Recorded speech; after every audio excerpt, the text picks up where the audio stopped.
Hi, everybody. I'm still Nico.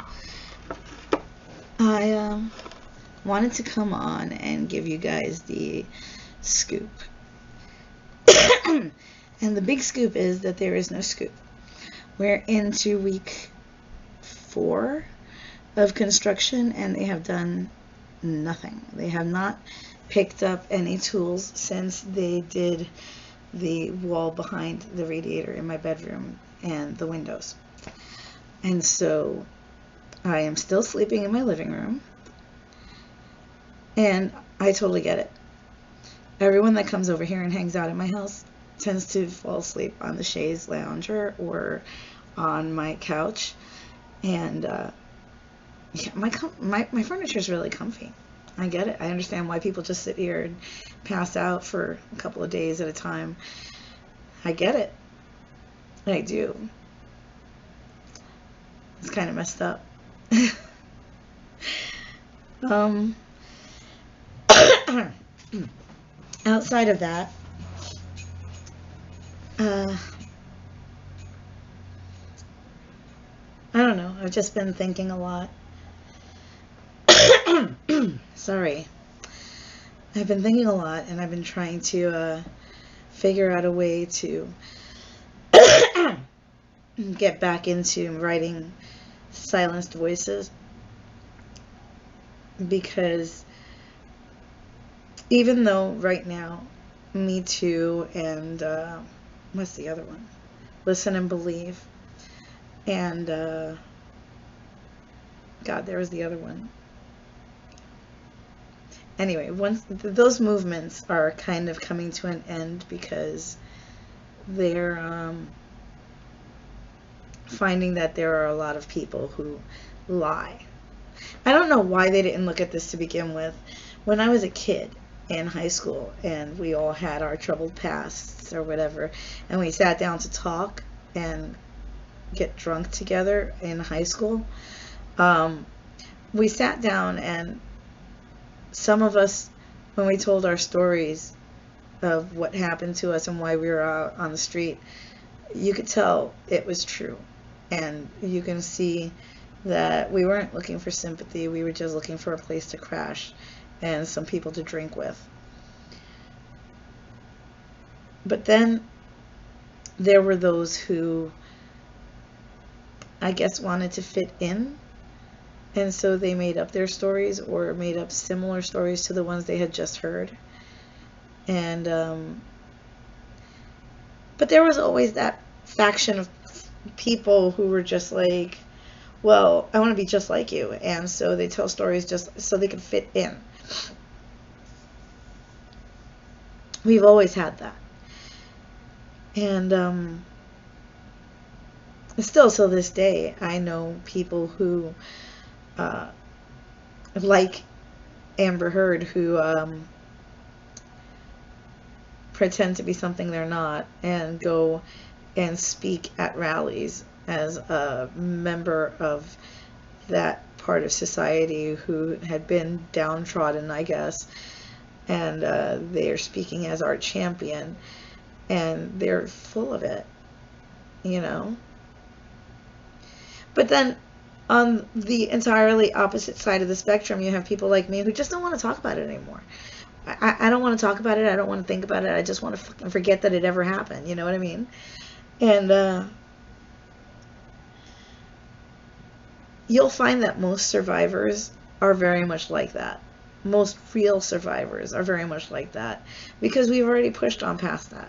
We've already made our peace with how everything went down for the most part, and we're just moving on with our lives and doing what we need to do to get to that next part of our life. Or we're moving on into what makes us happy, or we're moving on into the next thing that keeps us whole. You know, we're not trying to keep going back and reliving the worst moments of our lives for someone else's benefit. Speaking of which, this is the reason why I wrote my book.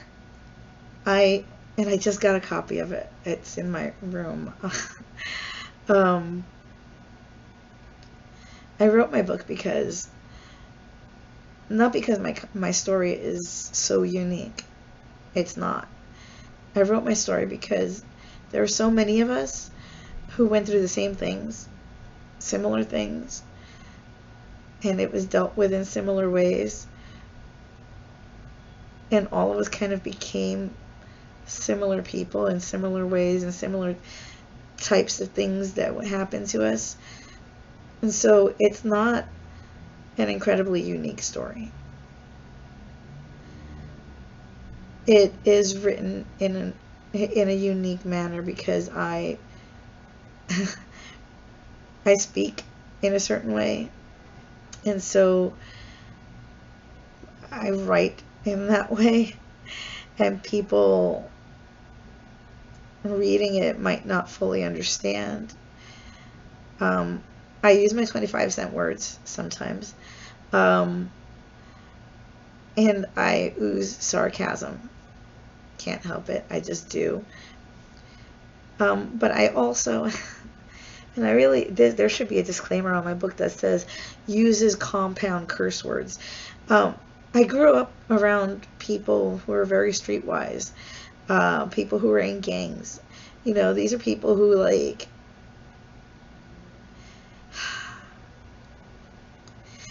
their vernacular isn't quite the same as a college student's.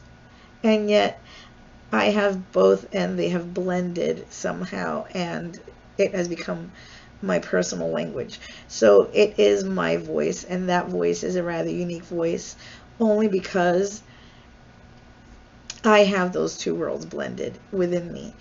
And most people don't. Most people, once they become straight, stay there. And I didn't, not in that way. And I encouraged both of those sides of my life to grow and flourish, and I wanted to become more than I could be if I was just one or the other. And so I sit here, a nearly penniless writer. Yay, go me, right? But all of that being said, I was telling a story that all of us just haven't told, you know, and it was about time that one of us told it. And who better than me, the person who downplays everything? There's a joke I tell rather often, because I've been in a lot of car accidents, quite a few. I stopped counting at 17 car accidents. But most of them were just minor fender benders. Minor, really, really minor things, not even worth mentioning, not even worth remembering, apparently. But there were 4 or 5 in particular that really, really, like, stuck with me. There's one in which I fell out of the car due to the velocity of the spinning of the car, because we were just spinning out of control. And I was kind of sucked out of the car by the velocity of the wind. And I flew for a few seconds and I hit a tree. Normally, when I'm talking to my doctor about it, or when I'm talking to somebody else who's looking at me like, because I'm having back pain or something, I sit there and go, oh no, don't worry about it. It's from that time I flew out of a car and smacked a tree with my ass. And they look at me like I'm crazy. But that is my way of dealing with.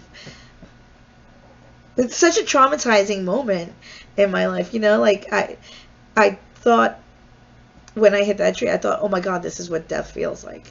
You know, I thought I would never get better. I thought I was gonna die. and I was rather frightened, and I was 16 years old, you know.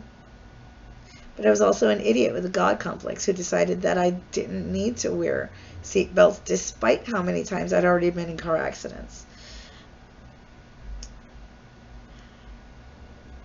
But that's just, I mean, that's just to show you how I downplay things a lot. And I use sarcasm to kind of cope with them. And I did this a bit in my book.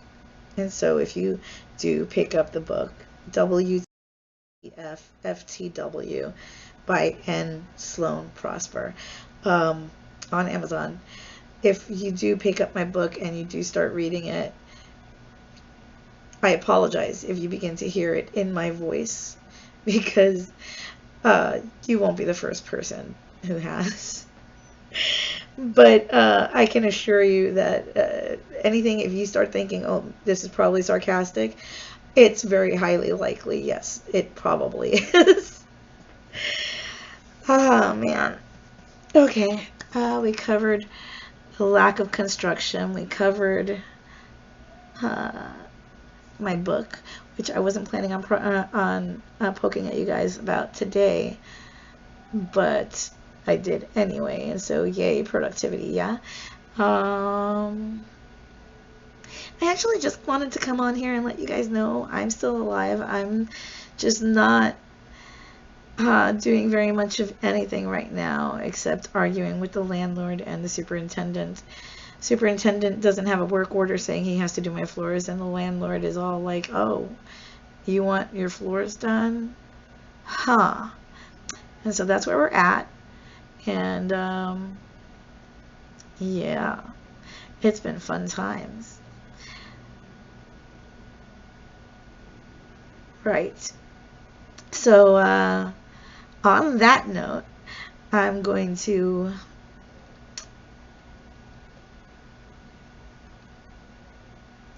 I would say straighten up the mess in my house, but since the mess is my bedroom being in the living room, I can't. And I'm going a little insane. Oh boy. Okay. All right. Getting my head together. I should eat dinner. That sounds like a good idea. All right. For any of you out there who have a problem eating and forget to eat or do it and whatever, I say to you now, I also have a problem eating. I also have a problem with forgetting to eat. And since I am getting up and going to eat, and it's more impossible for me to remember these things, you also should probably get up and go and eat. There we go. On that note, I'm out of here. Talk later.